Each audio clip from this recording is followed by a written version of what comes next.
The world knows Kobe as a basketball legend, but I've been blessed for 20 years to know him as so much more.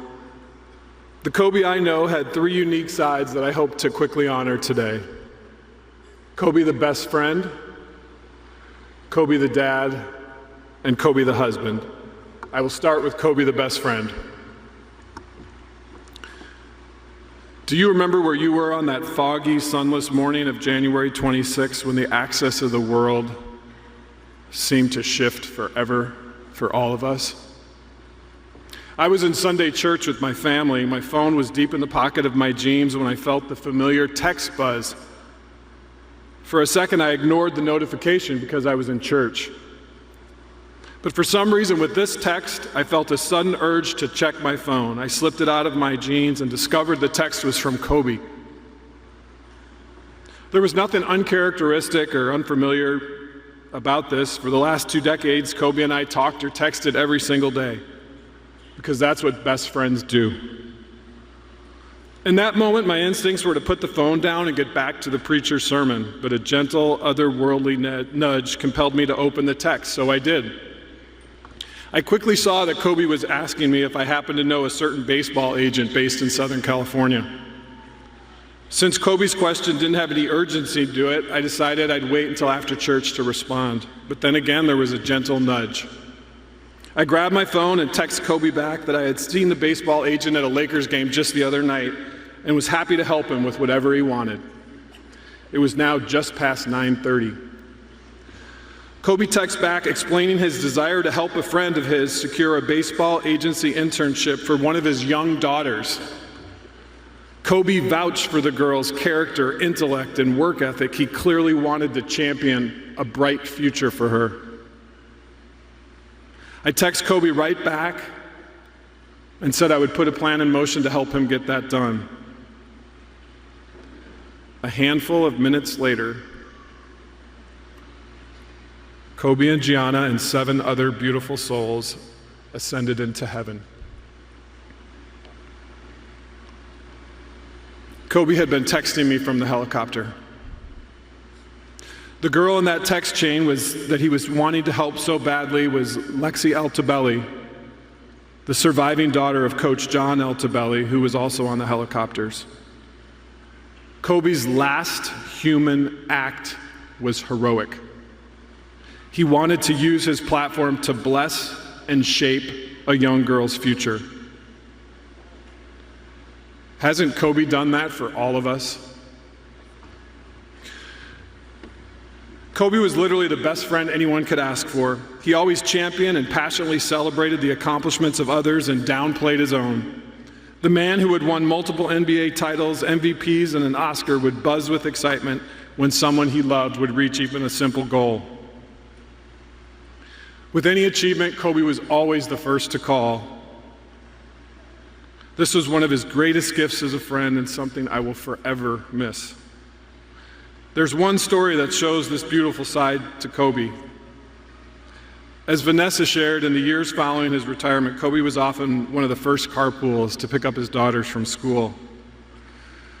With Kobe in pole position, my kids who attended the same school also got to see him often. Every time they would see him, he would greet them with an enthusiasm if they had just won Student of the Year. The other day, my 9-year-old daughter, Emery, had big tears in her eyes because she was so badly missing Uncle Kobe and Gigi. When I asked her why, she said, "Daddy, whenever Kobe would see me, he would run to me and scoop me up in his giant arms and raise me high above his head. Kobe always made me feel like I was queen of the world." Kobe had a depth of care for people that is unparalleled. He made every moment magical, as if it was living a fantasy novel. This was the case when my family and the Bryants went on a camping, or I should say glamping trip to Montana. We canoed and rode horses, went fly fishing and river rafting, and rode on a stagecoach to a campfire dinner under the stars. At each turn, Kobe made everything an adventure, especially for the kids. And of course, with all the wilderness activities we did, they had to be done to the nth degree. If it was fly fishing, we had to learn to tie our own flies and fish standing in the stream with heavy wader boots on. No shortcuts. Kobe's enthusiasm and joy for all things life made that trip one for a lifetime. Another remarkable friendship quality of Kobe's is that he mastered the art of making the things his friends loved things that he loved. When I got the Lakers GM job, Kobe would often say that my life and his life had flip-flopped. Instead of him, I was now the one with the regimented Lakers schedule of practices, games, and road trips. I was now the one daily commuting up the 405 from the OC to LA. On the flip side, Kobe was home chilling in Newport Beach, doing all his Kobe Inc. work from his favorite spot in the world. Having lived the demands of the NBA for 20 years, Kobe understood the toll it would take on my family time. So he and Vanessa would regularly check in with my wife and kids to make sure everything was good, and even celebrate holidays like Halloween with them. That's what friends do. Kobe lived to make other people's lives better, all the way up until his final text.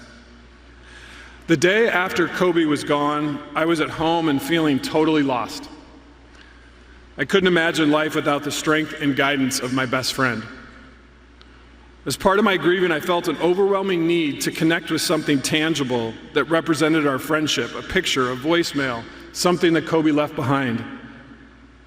My wife reminded me of the Wizenard book Kobe authored and had recently given to me. I went upstairs and found the book in my library and opened it, and on the inside cover, he had penned with his own pen these words: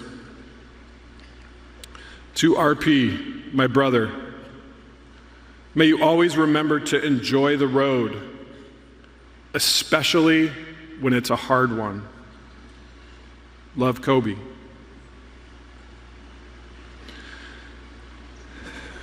Kobe wrote these words to me just a few months ago. Now I realize that perhaps they were meant for us all. Kobe, my brother, this road is so hard, and I don't know how to journey on without you. But I know you want us to keep going, and our memories with you will give us strength to somehow move forward. And as you wrote, even in the valley of unimaginable loss, we will somehow find a way to have joy.